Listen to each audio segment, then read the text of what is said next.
안녕하세요. 책한민국입니다. 오늘 소개할 책은 살아가라, 그뿐이다. 지은이는 데니얼 클라인.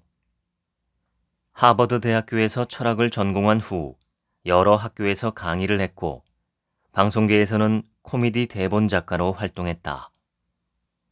뉴욕타임스 베스트셀러, 술집에 들어온 플라톤과 오리너구리를 포함해 시끌벅적한 철학자들 죽음을 요리하다.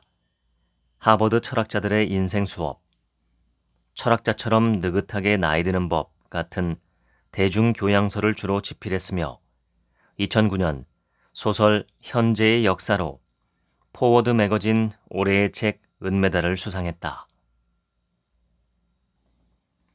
어떻게 해야 최선의 삶을 살 수 있는가는 일찍이 철학에서 가장 중요한 질문이었다. 그러나 최근 서양 철학에서 삶의 방법에 관한 질문은 인식론과 논리학에 많이 밀려났다. 나도 이런저런 부침을 겪으며 어느덧 이렇게나 세월을 지나왔지만 철학에서 말하는 삶을 알고자 하는 욕구는 조금도 줄어들지 않았다. 나이 80에 이르러 삶을 돌이켜보니 오히려 더 강렬해졌다. 철학의 대가들이야말로 좋은 삶에 관해 통렬하면서도 시대를 뛰어넘는 적절한 해답을 내놓았다. 그래서 나는 어떻게 살아야 하는지에 관해 지금껏 수집한 짧은 철학 격언들을 각 문구에 개인적 주석을 덧붙여 내놓기로 했다. 내가 갖지 못한 것을 갈구하느라 내가 가진 것마저 망치지 마라. 기억하라. 지금 가진 것도 한때는 내가 꿈꾸기만 하던 것임을. 에피쿠로스, 그리스 철학자. 에피쿠로스는 신중한 쾌락주의자였다. 행복한 삶을 살기 위한 에피쿠로스식 전략에서 빼놓을 수 없는 부분이 바로 결과를 심사숙고해보기다. 현재 가진 것 이상을 원할 때뿐 아니라 우리가 원하는 모든 것에 대해서 그 대가가 무엇인지 잘 생각해 봐야 한다는 뜻이다. 원하는 것을 조심하라. 정말로 갖게 될지도 모르므로. 에피쿠로스의 사상은 이 오래된 금원에 날개를 달아준다. 행복한 삶을 영위하기 위해 욕구를 버리라는 이 고대 그리스 철학자의 충고는 오늘날 많은 이에게 강한 울림으로 다가온다. 언제나 더 많은 것, 더 많은 성취를 원하는 삶에서 단점을 보기 시작한 사람들에게 말이다. 분투하는 삶의 가장 큰 문제점을 에피쿠로스는 이렇게 지적한다. 가장 최근에 무엇을 원했든 일단 그걸 얻고 나면 또 원하는 게 생길 테고 결국 영원히 충족할 수 없는 욕망의 덫에 빠져버린다. 새로 산 마세라티가 멋지긴 하지만 이제는 옆좌석에 앉아줄 금발의 키 큰 왕자님이 필요해. 누구나 방심하면 이 덫에 빠진다. 우리가 완벽주의를 숭배하기 때문이다. 완벽주의의 결과로 우리는 자신과 자신이 만드는 것 모두를 계속 발전시키는 법을 찾아 헤맨다. 예전에 유명 화가 한 명이 내게 이렇게 말한 적이 있다. 자신의 그림을 볼 때마다 부족하고 아쉬운 부분만 찾게 된다고. 에피쿠로스의 말이 맞다. 완벽주의란 온전한 성취감을 절대로 느끼지 못하게 하는 완벽한 방법이다. 그렇다면 에피쿠로스는 어떤 욕망도 갖지 않는 게 이상적인 삶이라고 주장하는 걸까? 그렇다. 에피쿠로스는 분명히 그렇게 믿었으며 이를 말로 하는 데만 그치지 않고 철저하게 실행에 옮긴 흔치 않은 철학자였다. 섹스는 권태나 질투 같은 행복하지 않은 감정으로 이어질 수밖에 없다는 이유로 금욕 생활을 했다. 부처가 하루에 곡식 한 톨로 버티던 것보다는 잘 먹었지만 빵과 물만으로 만족하고 살았으며 정말 참을 수 없을 땐 렌틸콩을 곁들여 특별식을 즐겼다. 현대 심리학자들은 인간이 만족스러운 결과를 예측할 수 있다는 견해에 심각한 의문을 던진다. 하버드 대학교 데니얼 길버트 교수의 주목할 만한 저서 행복에 걸려 비틀거리다에 따르면 인간은 배우자 탐색부터 거처 정하기까지 무엇이 스스로를 행복하게 만드는지를 예측하는데 형편없다. 대부분의 경우 아무리 심사숙고해서 결정한다 해도 실제로 행복에 이를 확률은 동전 던지기로 정하는 것과 다르지 않다. 랠프 월도 에머슨의 말을 빌리면 우리는 언제나 살아갈 준비를 할 뿐 정작 삶을 살지 않는다. 인생의 비결은 보이는 대로 쾌락을 누리는 데 있으며 가장 강렬한 쾌락은 지적이지도 언제나 도덕적이지도 않다. 아리스티포스, 그리스 철학자. 이 고대 그리스 철학자는 우리에게 진흙탕에 뛰어들라고 등을 떠민다. 딱 요즘에 쓰는 의미 그대로 쾌락주의자가 돼야 한다는 것이다. 인간은 고통을 통해서만 쾌락에 도달할 수 있다. 변태 성욕자의 원조격인 사드 후작의 이 말에 동의한다면 마조히즘을 퍼뜨리는 일마저 인생의 비결이 될 수 있을 것 같다. 소크라테스는 올바르고 선한 삶이 대책 없는 야단 법석보다 낫다고 믿었다. 반면 아리스티포스는 눈앞에 있는 대상에 적극적으로 손을 대서 쾌락을 극대화하라고 한다. 아리스티포스가 삶에서 쾌락을 극대화하기 위해 채택한 방법 중 하나는 여행이었다. 환경을 바꾸기 위해 아리스티포스가 택한 또 하나의 방법은 쇼핑이었다. 그는 사치를 즐겼다. 무엇이든 죽을 때 많이 갖고 있으면 성공한 인생이라는 식의 쾌락주의를 최초로 옹호한 인물이라 하겠다. 유전공학과 나노기술 덕분에 감각을 가진 모든 생명은 고통에서 벗어날 것이다. 기술적으로 충분히 가능하고 방법적으로 합리적이며 윤리적으로 반드시 필요하다. 데이비드 피어스, 영국 철학자. 피어스의 사상은 에피쿠로스와 더불어 18세기 영국 사회 철학자 제러미 벤담의 기초를 둔다. 에피쿠로스에게서 아타락시아, 즉 두려움이 없는 상태와 아포니아, 즉 고통이 없는 상태의 삶이 가장 행복하다는 견해를 가져왔고, 벤담에게서는 모든 행위의 기준이 최대 다수에게 최대 행복을 주는 것이어야 한다는 공리주의 철학을 가져왔다. 피어스는 이 두 가지 이상은 자명하며 따라서 모두의 행복을 위해서 할 수 있는 모든 일을 반드시 행해야 한다는 의무가 있다고 생각한다. 중요한 점은 이렇게 의식을 높이고 도취할 수 있다는 것을 아는 일이 정반대의 효과도 일으킬 수 있다는 것이다. 행복에는 절대 극치가 존재하지 않으므로 행복의 극치에 결코 도달할 수 없다는 사실을 깨닫는다는 말이다. 실험 심리학자들은 이를 행복의 기준점이라고 부른다. 여러 연구 결과에 따르면 행복하다는 느낌을 특정한 방식으로 유도하는 것은 지속적인 효과를 줄 수 없다. 인간은 획득된 행복 수준에 계속 익숙해지기 마련이어서 결국 맨 처음 설정한 행복의 기준점으로 돌아갈 뿐이다.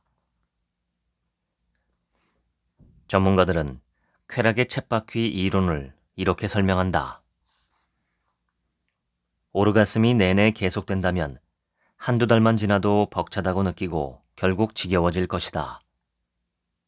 언제나 행복에 도취한 채 살 수 있다는 피어스의 이상향이 머지않은 미래에 실제로 도래한다 해도 의문은 남는다. 과연 그게 좋은 일인가? 마음 깊은 곳에서 우리 대부분은 인위적 현실보다 일상의 현실을 선호한다. 하버드 대학교 철학 교수 고 로버트 노직은 일상의 현실과 인위적 현실 중에서 우리가 어느 쪽을 선택하는지에 대해 경험 기계라고 이름 붙인 간단한 사고 실험을 제안했다. 경험 기계라는 것이 있어 당신이 원하는 것은 무엇이든 경험하게 해준다고 가정해보자. 신경심리학자들이 뇌에 자극을 가해 당신이 위대한 소설을 쓰고 있다거나 친구를 사귀고 있다거나 재미있는 책을 읽고 있다고 생각하게 할 수 있다. 하지만 현실에서 당신은 그 시간 동안 통에 들어가 뇌에 전극을 연결한 채 둥둥 떠다니고 있다. 당신은 생애의 경험을 모두 미리 프로그래밍 해주는 이 기계와 평생 접속돼 있는 쪽을 선택할 것인가? 물론 탱크 속에 있는 동안 당신은 그 사실을 알지 못하며 모든 일이 실제로 자신에게 일어나고 있다고 생각할 것이다. 당신이라면 어떻게 하겠는가? 이 상상의 시나리오를 접한 사람들 대부분은 무언가 한다는 느낌만을 갖기보다는 직접 하고 싶다는 이유에서 경험기계에 접속하지 않겠다고 답했다. 인간은 기본적으로 일상을 옹호하는 감정을 갖기에 마련이다. 고통이 없으면 고통은 더 늘어난다고 믿었던 쇼펜하우어는 피어스가 제안하는 고통 없는 세계가 결국 우리를 더욱 우울하게 만들 뿐이라고 생각했다. 쇼펜하우어는 이렇게 말했다. 이 세상이 호화롭고 편안한 낙원이자 젖과 꿀이 흐르며 모든 사람이 어려움 없이 자신의 짝을 찾을 수 있는 곳이라면 인간은 지겨움으로 생을 마감하거나 스스로 목을 매달 것이다.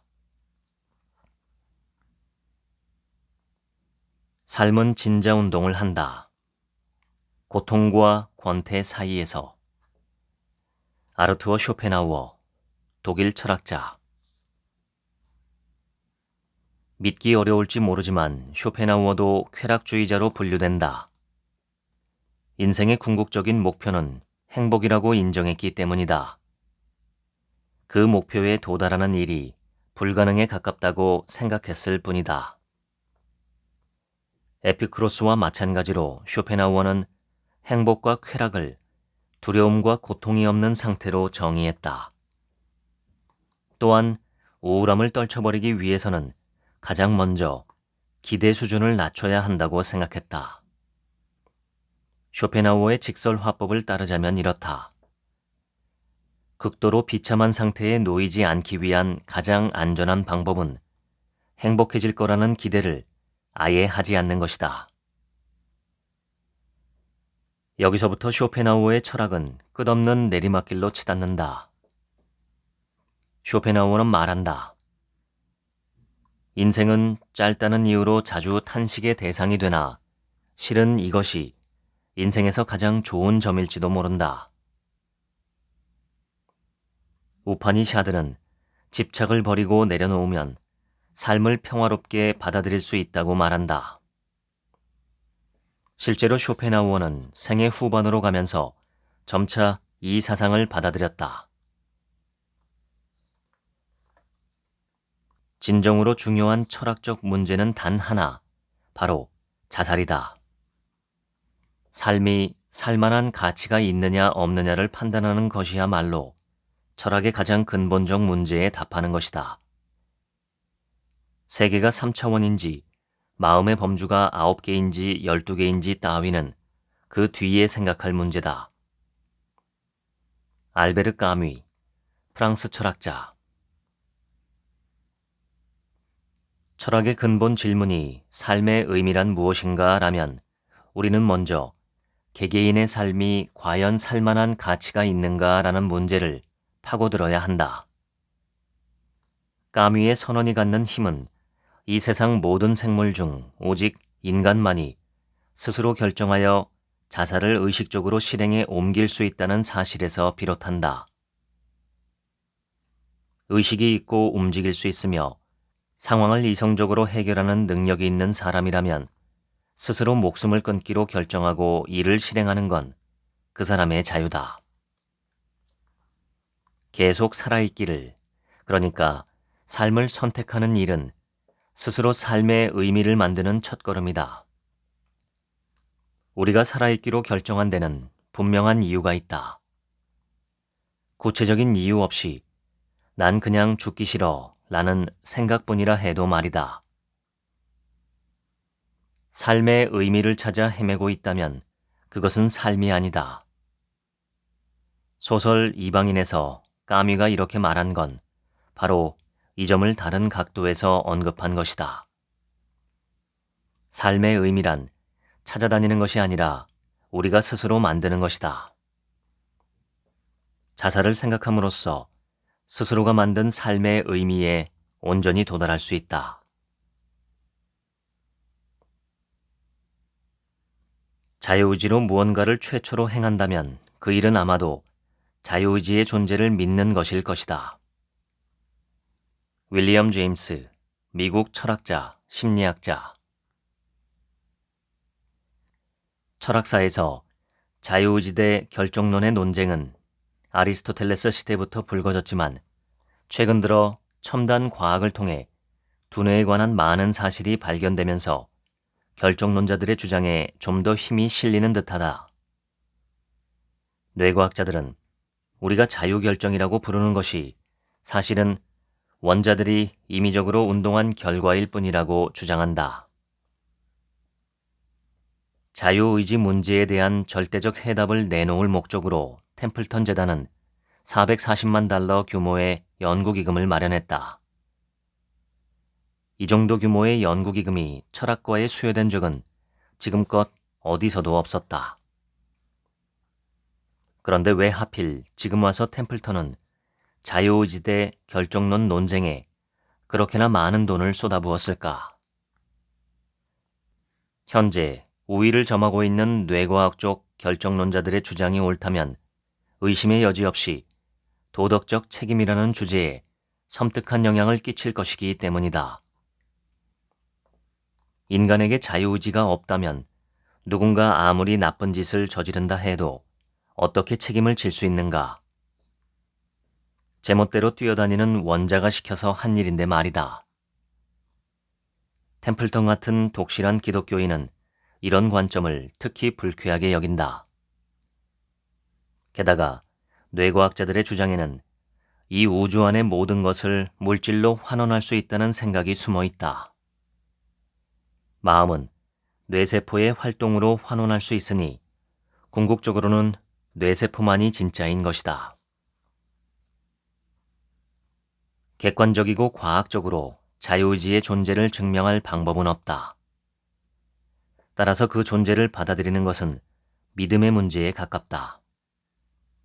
우리가 믿겠다고 선택하는 것이다. 제임스의 자유의지 선언은 놀랍도록 순환적이다. 그는 선택이라는 행위만으로 이미 자유의지라는 사상을 받아들이고 있다. 정확히는 자유의지를 믿겠다는 선택으로 말이다. 실존은 본질에 앞선다. 장 폴 사르트르, 프랑스 철학자. 사르트르에 따르면 이 세상 모든 사물, 예를 들어 내 토스터와 달리 인간은 자신의 특성으로 정의할 수 없다. 토스터는 빵을 굽기 위해 만들어졌고 그 기능이 토스터의 목적이자 본질이다. 그러나 우리 인간은 스스로 자신의 근본적 특성과 목적을 만들 뿐 아니라 도중에 이를 바꿀 수도 있다. 따라서 우리에게 결정적인 불변의 본질이 있다고 말하는 건 아무 의미가 없다. 우리는 우선 존재하고 그 다음에 자신을 창조한다. 이는 내 토스터가 아무리 간절히 원해도 할 수 없는 일이다. 사르트르는 인간 고유의 잠재력에 관해 설명만 한 게 아니라 우리에게 이를 인정하는 동시에 그 결과에 책임을 지라고 강력하게 촉구했다. 이러한 인간 고유의 능력을 인정하지 않는 것은 자신의 존재 자체를 버리는 일이며 스스로를 비인간적 대상으로 만들어버리는 것과 같다는 것이다. 우리는 스스로 자신을 만들어갈 책임을 마치 뱀이 허물을 벗듯 벗어던지며 이렇게 주장한다. 이게 나야. 난 원래 이래. 내가 담배를 피우는 건 쉽게 중독되는 성격 때문이야. 그렇게 타고난 걸 어떡해.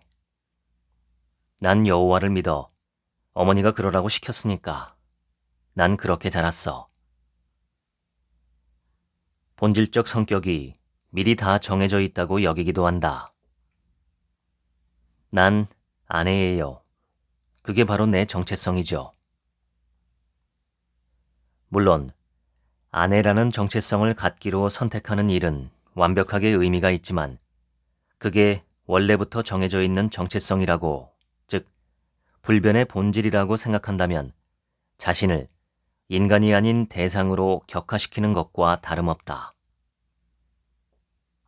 사르트르에 따르면 신이 처음부터 우리의 본질을 정해놓았다는 유대교와 기독교 신조 때문에 역사적으로 인간은 자신을 대상화하는 경향이 있다. 본질을 정하는 건 하느님의 특권이라는 것이다. 따라서 우리가 스스로 자신의 본질을 만들 수 있다고 생각하는 건 신성모독이다. 하지만 우리가 자신을 창조할 책임을 방기하고 회피하는 가장 큰 이유는 그게 엄청나게 무서운 일이기 때문이다. 내가 내 운명의 주인인데 내 운명이 잘 풀리지 않는다면 스스로를 탓할 수밖에 없을 테니 말이다. 존재를 가장 보람있고 가장 즐겁게 누리는 비결은 위험하게 사는 것이다. 프리드리히 니체, 독일 철학자. 우리 중 누군가는 평범함을 훨씬 뛰어넘는 삶을 살 수 있는 능력이 있으며 온전히 그런 삶을 살기 위해 노력하는 것이 우리의 의무라는 것이다. 니체는 이를 삶의 긍정이라고 부른다. 부지런한 사람이라면 내면 깊은 곳에 있는 미치광이, 배신자, 어릿광대, 범죄자 같은 면을 보게 될 것이라고 니체는 말한다. 그런 과정을 거치고 나서야 비로소 좀 더 가치 있는 쪽을 볼 수 있으며 자신의 진정한 본질을 실현할 준비를 갖출 수 있는 것이다. 그래, 확실히 위험한 삶일 것 같다. 심리학자 에이브러햄 매슬로는 이렇게 말했다. 자아를 실현하고자 하는 갈망은 자신이 되고자 하는 모든 것을 더욱더 많이 이루려는 갈망이다. 정신적 재화는 육체적 재화 못지않게 중요하다. 버트런드 러셀, 영국 철학자. 삶의 막바지에 와서야 누릴 수 있는 즐거움이 있다. 그중 한 가지는 조용하고 느긋하게 생각하는 즐거움이다. 19세기 사회철학자 존 스튜어트 밀은 공리주의의 기초로 최대 행복의 원리를 내세우면서 순수하게 동물적인 즐거움은 여기에 포함시키지 않는다고 강조했다. 밀에 따르면 불만족한 인간이 만족한 돼지보다 낫다. 불만족한 소크라테스가 만족한 바보보다 낫다. 밀에게는 즐거움의 가치가 낮은 것에서 높은 것까지 다양했으며 그중 지적 유의는 가장 질 높은 즐거움이었다. 대뇌 쾌락주의라 불러도 좋을 것이다. 나는 생각한다. 고로 즐겁다. 러셀은 숙고하지 않는 삶은 살 가치가 없다고 말한 소크라테스와 다르게 사고가 만족스러운 삶을 살기 위한 전제 조건이라고 생각하지는 않았다. 러셀은 오히려 숙고하는 삶이 삶을 가치 있게 만드는 근본적인 기쁨 중 하나라고 보았다. 그에게 사고란 그 자체로 침대에서 뒹구는 것보다 더한 즐거움이다. 러셀은 특히 철학적 사고가 삶을 윤택하게 만든다고 강조했다. 러셀은 이렇게 말했다. 철학은 친숙한 대상을 낯선 방식으로 제시함으로써 우리의 경이감에 생명을 불어넣는다. 사랑이란 두 몸에 깃든 하나의 영혼이다. 아리스토텔레스. 이 한 줄의 문장이 얼마나 많은 연애관계를 작살낼지 알았다면 아리스토텔레스는 이 말을 꺼내지 않았을지도 모른다. 많은 이가 연애 상대를 계속 바꿔가며 완벽한 소울메이트의 조건을 충족하는 이상적 연인을 찾으려 했으나 결국 실패했다. 상대가 지닌 건 그 자신의 정체성과 영혼이었지 우리와 똑같은 정체성, 영혼이 아니었기 때문이다. 아리스토텔레스는 이렇게 말했다. 완전한 우정은 덕을 동등하게 갖춘 선한 인간들이 서로가 서로에게 좋은 것을 바라는 것이다. 간단히 말해 잘 맞는 상대는 서로의 근본적인 성격에 끌린다는 것이다. 이러한 점에서 선한 인간은 어떤 우연한 이유에서가 아니라 자신의 모습 그 자체로 인해 서로에게 이끌린다. 길게 보면 자연스럽게 서로에게 잘하고 싶은 연애관계를 찾는 것이 가장 좋다. 정확히 말해 좋은 연애관계란 있는 그대로의 자신으로도 서로에게 좋은 사람이 될 수 있는 관계를 말한다. 두 몸에 깃든 하나의 영혼이라는 말이 이런 개념을 가리키는 표어라면 기꺼이 받아들이겠다. 살아있는 동안에는 아무 일도 일어나지 않는다. 풍경이 바뀌고 사람들이 오간다. 그뿐이다. 시작 같은 건 없다. 하루하루는 운율도 이유도 없이 나날에 합쳐진다. 지루하고도 길고 단조롭게. 장폴 사르트르. 정신과 의사 대부분은 삶의 목표를 긍정적이 되고 안정감을 유지하는 것으로 보며 그와 다르게 생각하거나 느끼는 건 건강하지 않다고 전제한다. 그러나 누군가가 철학적 숙고를 거친 끝에 삶이 공허하다는 사실을 발견한다면 어떨까? 살아있는 동안에는 아무 일도 일어나지 않는다. 이 문장은 사르트르의 첫 번째 소설 구토에 등장한다. 1938년 출판한 문학 형식의 철학 논문으로 한때 삶에서 의미 있고 가치 있던 모든 것에 점차 흥미를 잃어가는 한 사람의 이야기다. 구토는 주인공을 지배하는 끝없는 무의미를 뜻한다. 결말에서 주인공은 오직 자신만이 삶의 의미를 만들 수 있다고 깨닫는다. 이 자유는 제멋대로이며 개인이 책임져야 하므로 무시무시하지만 동시에 흥미롭고 스릴 넘친다. 삶은 절망의 뒷면에서 시작한다 라는 말에서 볼 수 있듯이 이 소설의 주제, 의식의 전제 조건인 고통은 구토를 실존주의 운동에서 떼어놓을 수 없는 작품으로 만들었다.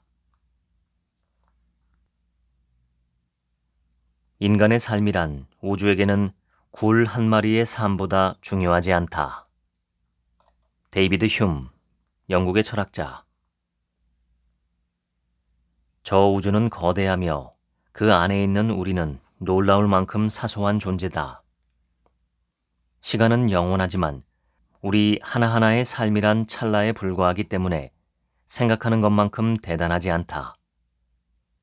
우리의 삶은 사실 굴 한 마리의 삶과 같다. 언뜻 들으면 절대 기분 좋은 말은 아니다. 우리 하나하나의 삶은 저 거대한 우주와 비교하면 너무나 하찮으며 따라서 전혀 의미가 없다는 뜻 아닌가? 미국 기상학자이자 카오스 이론 분야의 물리학자인 에드워드 로렌츠가 처음 내놓은 나비 효과 이론은 작은 사건이 시간이 지남에 따라 거대한 변화를 일으킬 수 있다고 가정한다. 마찬가지로 우리도 변화를 만들 수 있다. 우리 모두는 이 작은 세상 안에서 의미 있는 역할을 하는 것이다.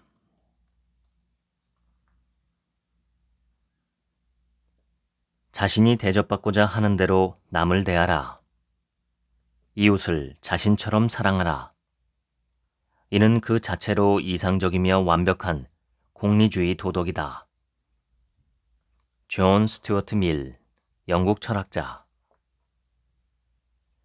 나는 황금률이 언제나 마음에 들었다. 실천하기 좋았다.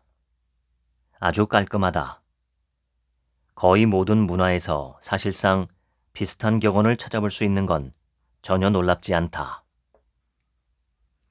신앙심이 약하다면 이유를 계속 물을 수밖에 없다.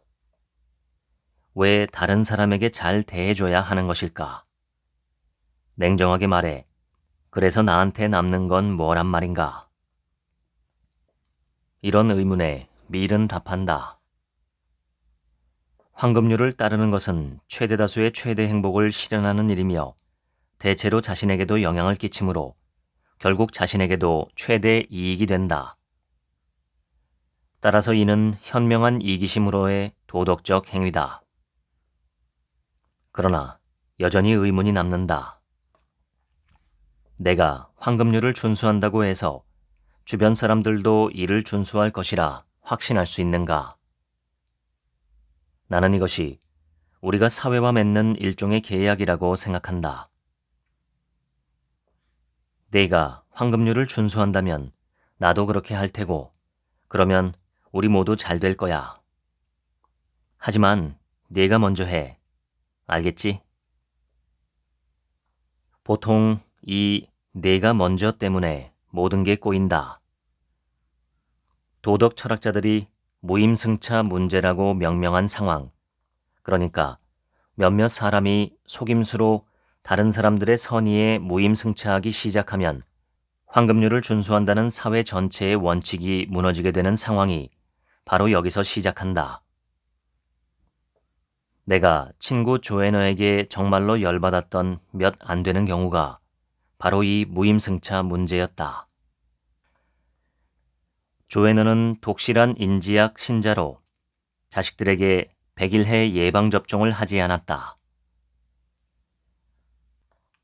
인지학은 20세기 초 루돌프 슈타이너가 주창한 영적 철학으로 인식의 중심에 신이 아니라 인간을 둬야 한다고 주장하며 자체적인 종합 행동 규범을 갖고 있다.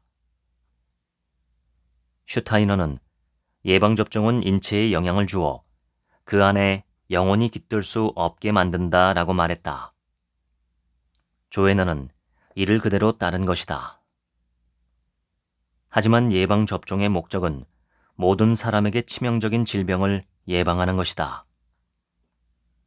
예를 들어 소크 세이빈 소아마비 백신 덕분에 서구에서는 소아마비가 거의 사라져 백신을 맞지 않은 아동들도 사실상 감염 위험이 없어졌다. 100일 해도 백신 발명으로 거의 근절됐지만 소아마비만큼은 아니어서 100일 해균은 아직 아동들 사이에 퍼질 가능성이 있다.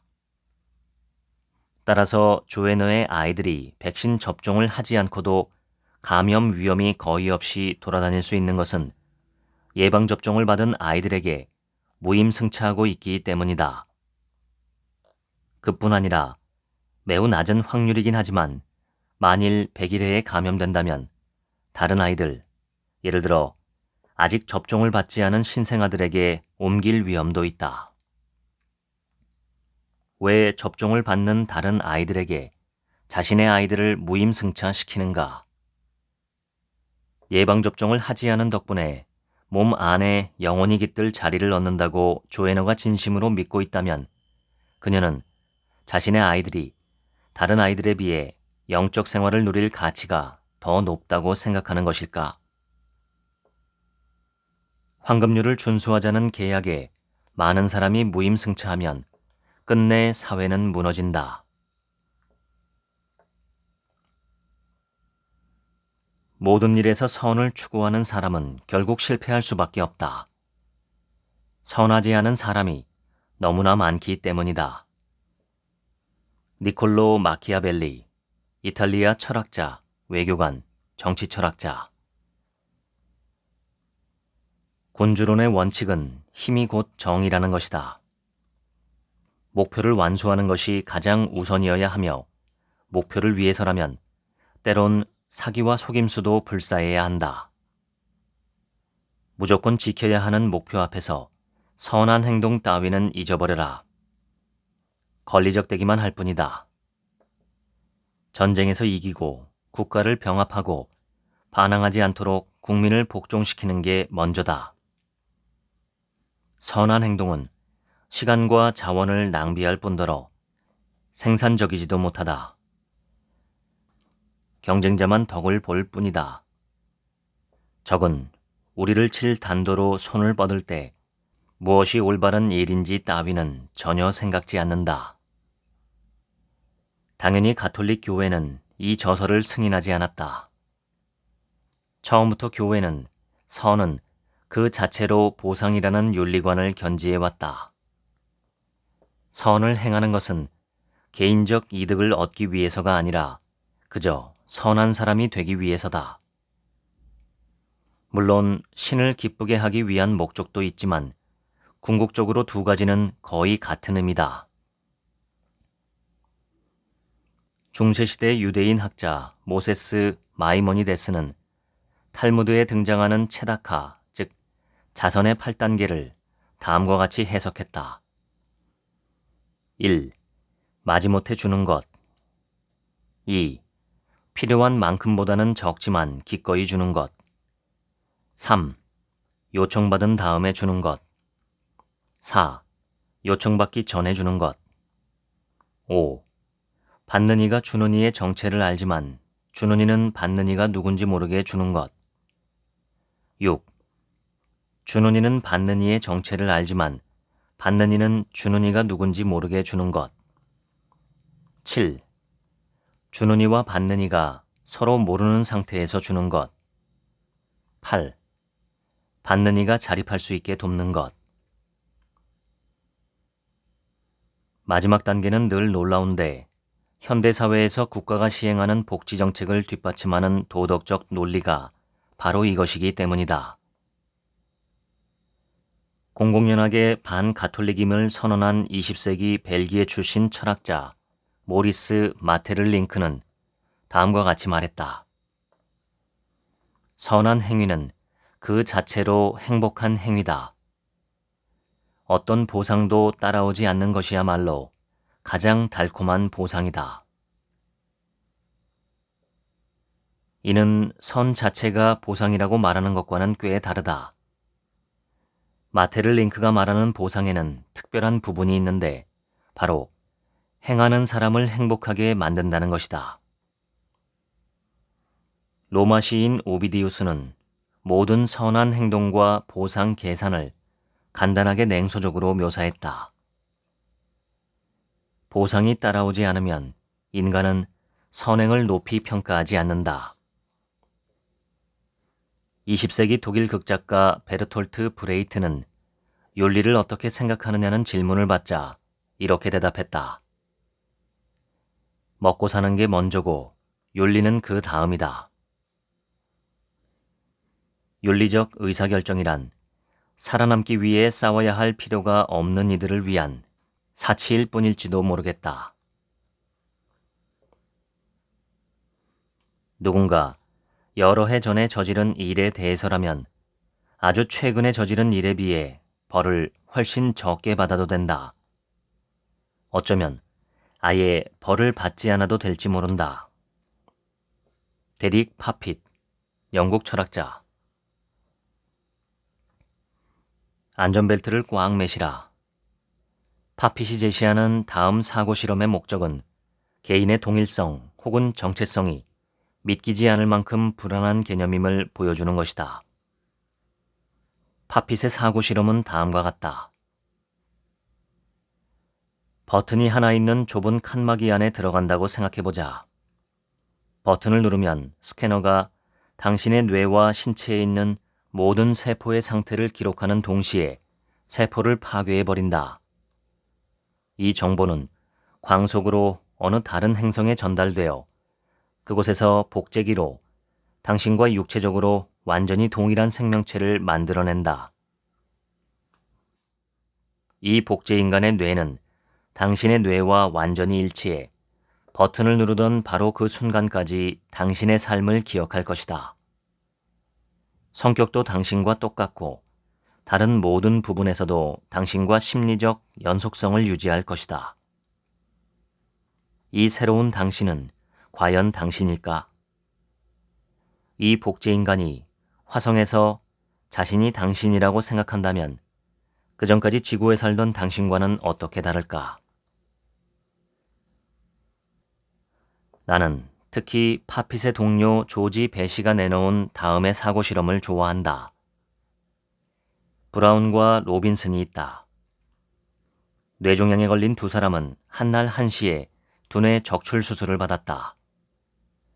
그러나 수술 막바지에 수술 보조가 실수로 브라운의 뇌를 로빈슨의 머릿속에, 로빈슨의 뇌를 브라운의 머릿속에 바꿔 넣어버렸다. 둘 중 한 명은 이후 즉사하지만 다른 한 명, 그러니까 로빈슨의 몸에 브라운의 머리가 들어간 쪽은 의식을 되찾는다. 살아남은 쪽을 브라운순이라고 하자. 의식을 되찾은 브라운순은 자신의 몸을 보고 너무 놀라 경악을 금치 못한다. 그러고는 숨진 브라운의 몸을 보면서 믿을 수 없다는 듯이 저기 누워있는 건 나잖아 라고 말한다. 반면 자기 자신을 가리키면서는 이건 내 몸이 아니야. 저기 있는 게 내 몸이지 라고 말한다. 이름을 물어보자 브라운스는 곧바로 브라운이라고 대답하고 로빈슨은 한 번도 만나본 적이 없는 브라운의 가족과 아내를 알아볼 뿐 아니라 지금까지의 브라운의 삶을 자신의 삶으로 자세하게 기술할 수 있다. 반면 로빈슨의 지난 삶에 대해서는 아는 것이 아무것도 없다. 시간이 지남에 따라 브라운스는 예전에 브라운이 갖고 있던 성격 특질, 행동 방식, 흥미, 취향을 전부 보여주고 예전의 로빈슨과는 완전히 딴판인 말과 행동이 나타난다. 그러면 대체 누가 수술에서 살아남았으며 누가 사망한 것인가? 파핏은 시간이 지남에 따라 개인의 동일성은 자신이 이름 붙인 심리적 지속성, 곧 어떤 육체를 지니고 있든 간에 브라운을 브라운으로 만드는 현재의 기억, 성격 특질, 행동 방식, 흥미 등 모든 것에 수렴한다고 주장한다. 개인의 동일성이란 그게 전부다. 특정한 물질적 대상이나 그 대척점에 있는 영혼 같은 형이상학적 총체가 아닌 것이다. 간단히 말해 일반적으로 우리는 동일성이 정적이고 절대적인 상태라고 생각하지만 이는 허상일 뿐이다. 동일성이란 결국 정도의 문제이며 상대적이기 때문이다. 아내가 나한테 당신은 나랑 결혼한 그 사람이 아니에요 라고 한다면 파핏은 매우 일리 있는 생각이라고 말할 것이다. 내가 나라는 건 사실 대단히 불안하고 까다로운 개념이다. 현자의 영혼은 초상집에 있으나 우매한 자의 영혼은 잔칫집에 있다. 전도서, 구약성경. 사람이 하는 행동에는 어떤 지속적 가치도 초월적 가치도 없다고 전도자는 말한다. 삶은 헛되고 공허하며 말 그대로 신에 의해 끝난다. 요즘 티셔츠에 인쇄된 전설적 문구 인생은 구리고 너는 그렇게 살다가 죽는다 라는 말에 가장 오래된 원형일지도 모른다.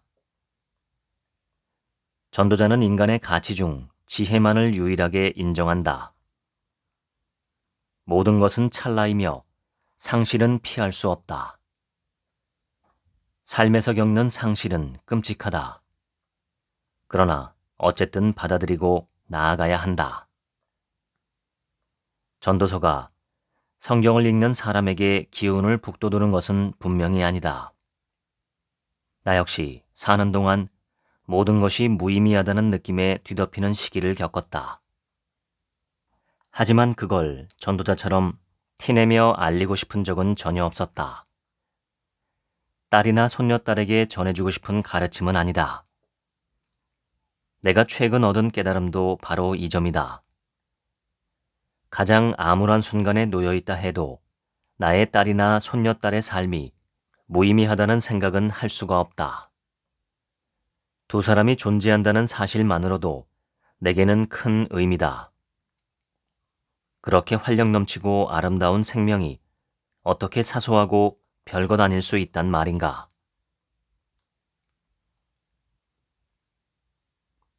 종교의 차이에서 생기는 위험은 단순한 부족주의, 인종차별, 정치적 갈등 때문에 생기는 위험과 비교할 수 없을 만큼 크다. 샘 해리스, 미국 철학자, 무신론자.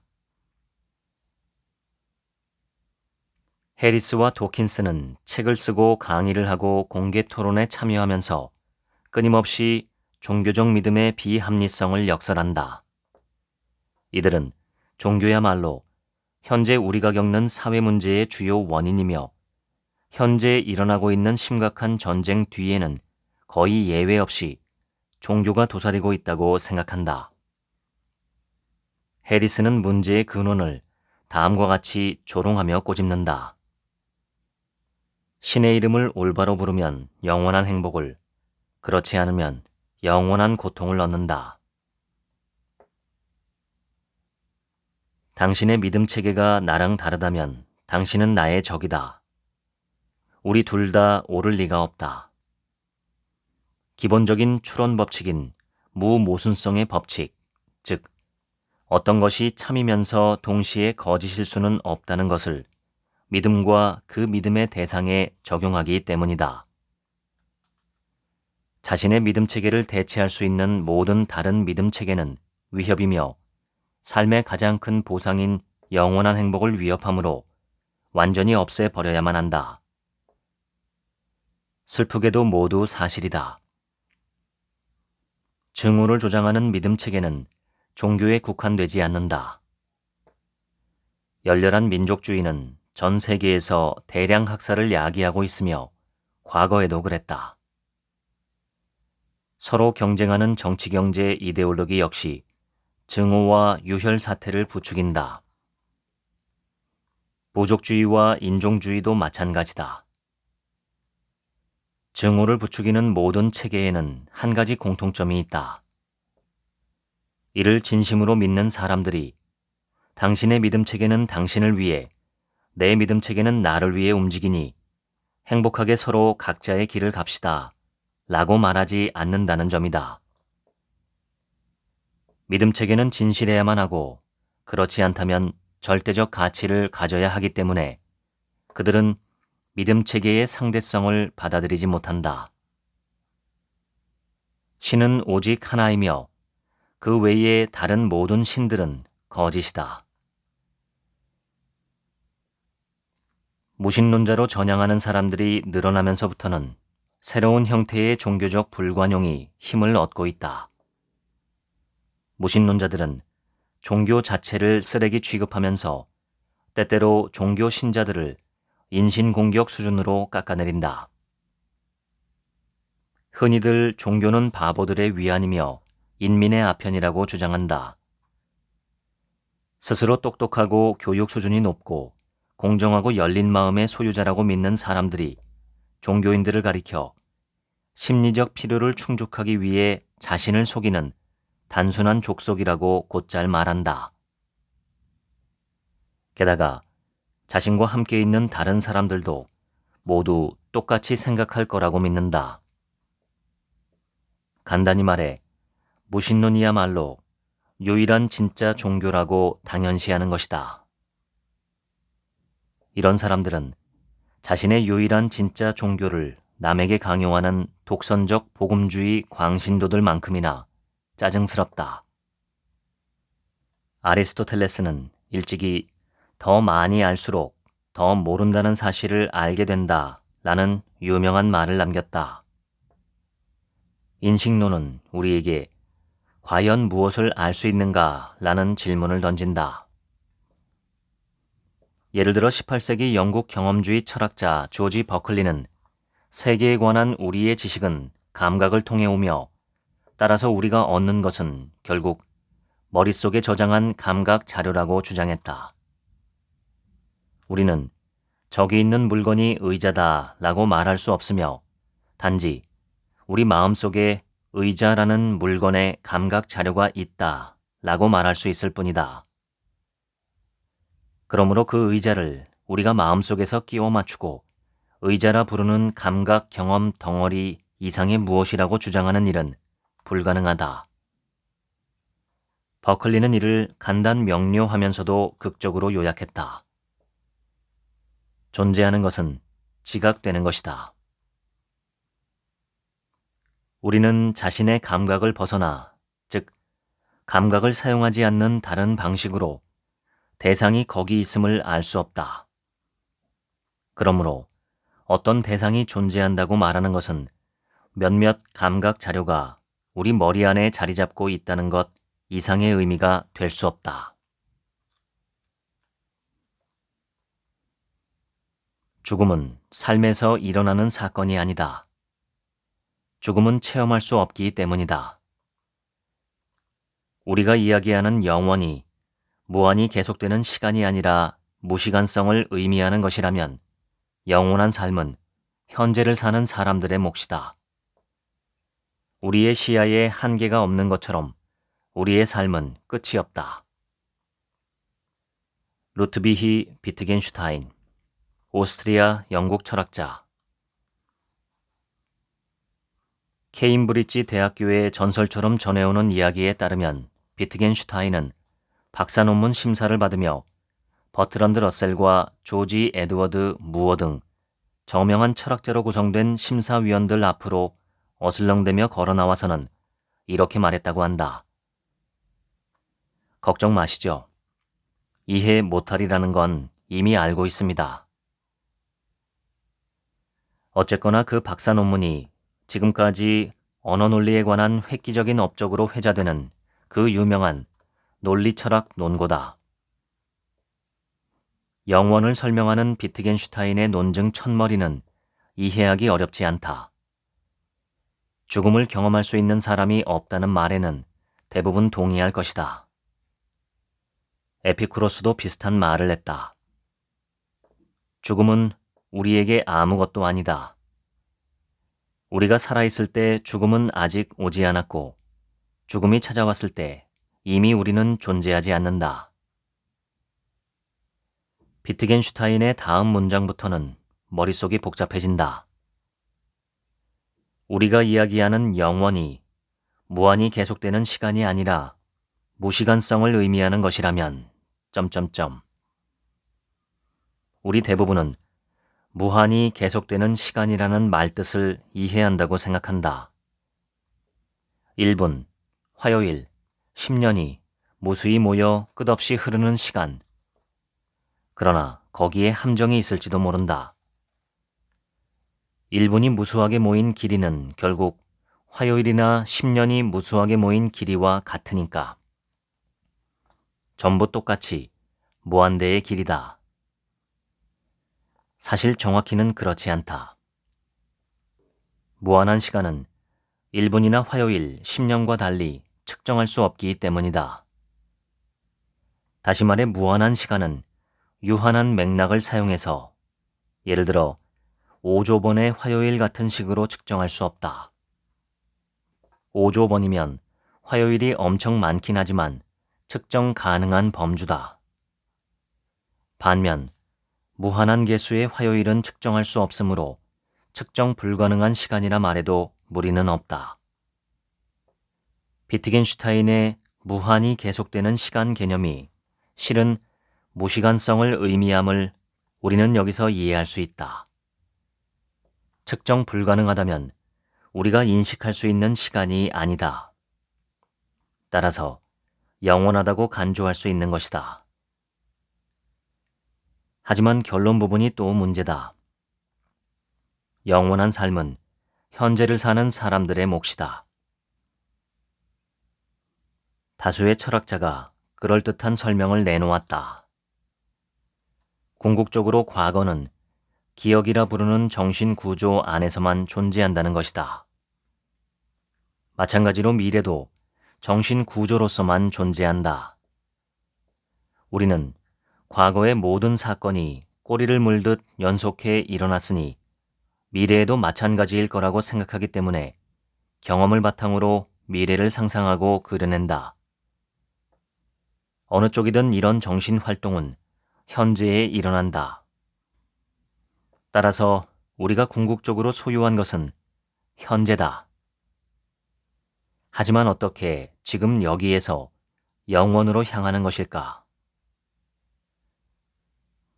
비트겐슈타인의 사고에서는 현재가 전부이기 때문이다. 언제나 현재다. 그러므로 우리가 정말 갖고 있는 것은 영원한 현재다. 현재를 산다는 것은 보편적인 인간 조건의 본질일 뿐 아니라 그렇게 하기 위해서는 무언가를 실제로 해야 한다. 영원한 현재에 속하기 위해서는 행동해야 한다. 그렇게 해야만 여기 현재의 삶에 온전히 있을 수 있는 것이다. 나는 이것이 논리적 개입보다는 실존적 지침으로 보인다. 미국 출신의 영적 지도자 바바 람 다스가 지금 이곳에 존재하라 같은 캐치프레이즈로 전하는 선불교적 가르침같이 들리기도 한다. 심지어 기독교적으로도 들린다. 현재를 온전히 받아들일지어다. 그렇지 않으면 영생을 얻을 수 없나니. 지금에 완벽하게 충실해야 영원을 얻을 수 있으니 현재를 충실하게 살아야 한다는 말에는 뭔가 성스러운 구석이 있다. 많은 종교 사상가가 일상의 경험에서 영성을 찾으라고 이야기하지만 비트겐슈타인은 한 걸음 더 나아간다. 일상적이든 특별하든 어떤 경험이라도 우리가 완전히 인식하고 완전히 안다면 숭고한 것이 되며 영원한 현재에 속할 수 있는 특별한 기회를 얻는다. 지금이 두 번째 인생인 것처럼 그리고 첫 번째를 잘못 살았던 것처럼 살아라. 빅토르 프랑클, 오스트리아 신경학자, 철학자. 빅토르 프랑클은 특이하고도 끔찍한 경험을 한 뒤로 실존주의 철학에 입문했다. 나치 강제 수용소에서 4년을 보낸 것이다. 강제노동에 시달리기도 했으며 홀로코스트로 아내와 부모를 잃었다. 프랑클은 그런 공포 속에서도 인간은 삶의 의미를 스스로 선택할 자유가 있으며 의미를 찾아내는 일은 인간의 기본 욕구에 대한 응답이라고 말한다. 성적 욕구를 가장 기본적인 욕구로 보았던 지그문트 프로이트, 권력의지를 주요 동기로 보았던 알프레드 아들러와 달리 프랑클은 그리스어로 의미 혹은 이성 법칙이라는 뜻의 로고스가 모든 욕구에 우선한다고 생각했다. 건강, 안전, 존엄성, 구제받을 수 있다는 희망 등 모든 것을 빼앗긴다 해도 의미를 향한 갈망을 충족할 능력은 남아있다.